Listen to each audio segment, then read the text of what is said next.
what's up? It's Berlin. Welcome back to my channel. Hi, hello, how are ya? Happy Thursday. Once again, I am so sorry for the annoying clicking sound that you're hearing in the audio here.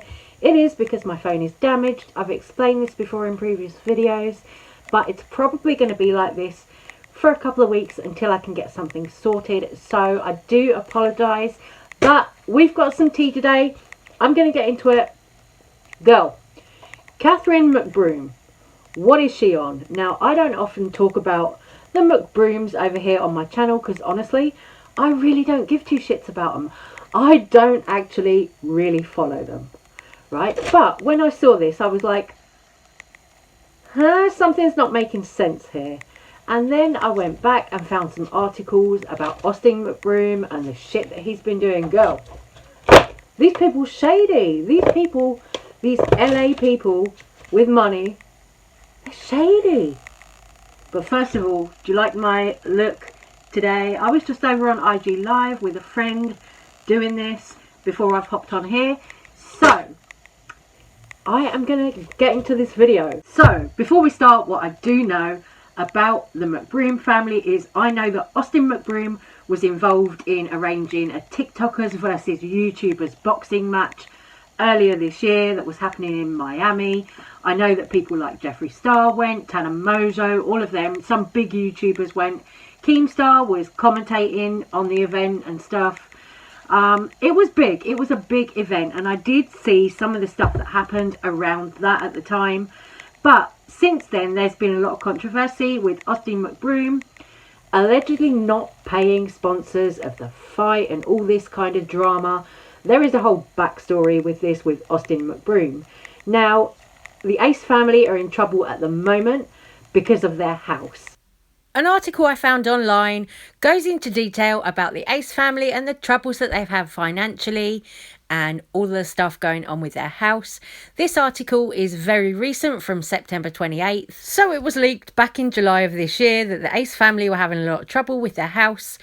They couldn't pay the bills, allegedly, and they were in debt of up to $7 million. It was rumoured that the family were going to be evicted from their mansion. They denied all the rumours, girl, denied the scandal. No, we're not being evicted. That's not going to happen. But now, a couple of months later, documents have been leaked stating that their house is actually going up for sale on September 28th, up for auction rather, to help pay off over $9 million in debt. Can you imagine being $9 million in debt? $9 million. Yeah, $9 million. I mean, who the fuck even sees that much money in their whole entire lifetime? So these two, Tana and Austin McBroom, they've run up debts to the tune of $9 million. They can't pay for their house. They're now being evicted from their house. Catherine's come out saying, oh no, it's not happening. But, Here for the Tea actually posted the documentation proving that, yeah, their house is going up for auction. So it's like, okay, well, sorry guys, you've been caught out here. You can come on social media all you want and say, oh, we're not being evicted. No, this isn't true. But there's proof, there's documentation that says you are being evicted. Your house is going up for auction because you didn't pay your fucking bills. This is one thing that is kind of dangerous, I guess, with these people who don't come from money. You know, these people who come up on the internet as influencers. You know, they think they're celebrities. They start getting a bit of money in their bank. They start spending it, living the lavish lifestyle and all of that. So they spend, flashy this, flashy that. Oh, huge mansion, you know, all the rest of it. Oh, we'll have 5 cars and da-da-da-da-da. And then before you know it, you're fucked. You can't pay your bills because you've spent all the money that you earned or gained from social media, from your social media career. You spent all the money. Tana McBroom as well. Didn't she start like a skincare line or something? I'm sure she did. And then Austin wasn't paying for the boxing ventures. So these two are just a whole ass mess. Like, you know, they earn money, they spend it, and then they don't pay for what they have to pay for. So then they end up in the shit and they're losing their house. You know, end of the day, they've only got themselves to blame on this one. I'm like, you know, it's your own fault. You put yourselves in the shit here, guys, you know. But I think this is one of the problems with influencers, you know. They want to come and show off on social media. A lot of them, not all, but a lot of them, you know, want to come and show off with designer jewellery, designer bags, designer this, designer that, designer car that, blah, blah, blah. You know, they want to have all these high-end designer things, very lavish, luxury lifestyle. Oh, here's my new Birkin, you know, all of this stuff.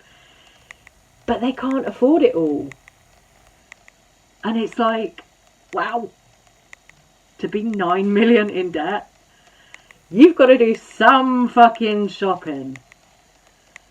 And as I said, I think Catherine, yeah, she started a business as well. Skincare. I remember reading about that on Reddit. She started this business of skincare. I don't even think that's come out yet, but she's obviously put money into that as well.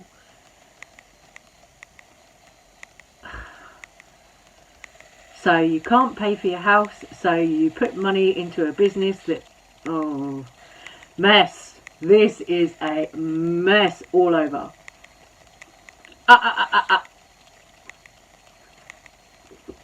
These two, I swear to God, they need a good...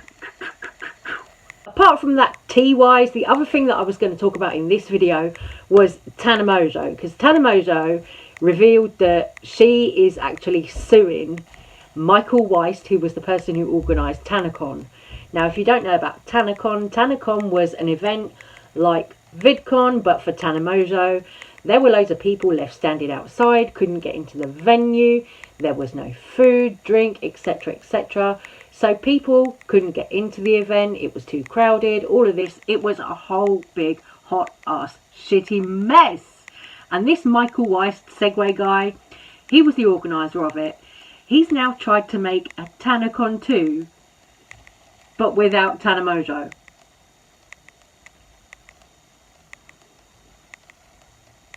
So you're going to organise an event that's all about one particular YouTuber without that YouTuber, but you're going to use their likeness and their face and plaster that up everywhere to advertise it. Dude. He's got problems, that one. I don't know, like, I swear to God, some of these Americans who live in LA, I wonder, like, what planet they're on. I mean, I know I'm sitting here looking at a fool today, but, like, it's for the greater good, you know. But you must be some kind of fucking weirdo to be living out in La La Land, organising an event for your YouTuber that you used to manage or used to run events for, but thinking that you're going to go and pull it off without that YouTuber. Oh, and that YouTuber, that, you know, social media star is just going to do nothing and let you get away with that. Really? Is anyone surprised though? We knew that this guy was trash because when he organised TanaCon, it fucking damaged Tana Mongeau's career. She did a whole documentary thing with Shane Dawson where Shane was basically reviving Tana's career. You gotta laugh, right? Because honestly, some of these people, I'm just like, do you even have brains in your heads? Clearly not. But then it gets even better than that because Tana Mongeau herself is also being sued by her former landlord for $70,000. Well done, Tana. Big clap. Are we all surprised? No. Look at me. I'm shocked. I can't contain myself with that one. Get into the look, okay? Today, what have we got going on here? We have got the cremated palette on the eyes. So all up here, these black, grey glitters. All the shadow, all the glitters. Oh, sorry, I don't know if you can see. There you go. All of that on the top of my eyes there is the cremated palette. This one. So you've got your goth, blacks, greys, white with the nice like glitter shades in there as well. I love this palette. Honestly, I don't know why, but every time I use it, I go to this shade Gravedigger. Every single time. It's just such a good grey. Like a really good smoky. And that's what I've got on all in here. And then I used a little bit of Eulogy. That's the other one that I always dip into. And then a little bit of, I used a tiny bit of Pallbearer just on the inside, where I kind of, on the inside of the lid there, and a little bit of Angel of Death, yeah, controversial name, and then a little bit of Hearse on the outer corners there. I love this palette. It really reminds me of being a teenager, going out dressed like this all the time, going off to Marilyn Manson gigs and, you know, goth clubs and all that stuff. It really reminds me of that. So for me, this palette is like very nostalgic. I think it's gorge though. So that's what I used on most of my eyes. Did my little latex cross with some red shadow and stuff inside. I am going to go and put some fake blood and stuff in there as well when I make a TikTok after I've done this video. Also used a little bit of this palette. I don't know if you can, I'll take that off because it's the Meron paint palette, and I love this. This one was one of their collabs they did with Gypsy Shrine, or I think as they're now known, Shrine. They've dropped the Gypsy part for politically correct reasons, but yeah, so this was a little collaboration palette with them, and honestly, it's sickening. Look, that is what I've used all underneath here, and then added on my little gems and my little glue teardrops and stuff. This blush and highlight combo I've got going on, I actually think this is really cute. And for the blush here, I used this Jaclyn Hill or Jaclyn Cosmetics Empress blush stick. It's a cream one, so it's like the, put a little bit on my hand. So there you go. You see, it's really, it is really, really pigmented, this, and you do only need a very, very tiny bit to get that kind of effect. I literally just go dot, dot, dot, that's it, and then blend it out, and this is gorge. And then I put a little bit of blush powder on top of it. I went in with the shade Fantasy, this one here, from Jaclyn's Bougie Rouge blush palette, because I adore this palette. I think this is wonderful. Gorgeous, gorgeous, gorgeous blush palette. Honestly, like, my favourites, I think this Fantasy, French Kiss, and also this really, really bright one down here called Forever is gorge. Absolutely gorgina. And then highlighter that I've put on here, you can see this lilac toned highlighter. That was a Jeffree Star one. It's the Lavender Snow shade from the Platinum Ice Pro palette. That one. I've got the old packaging on this because I've had this a little while.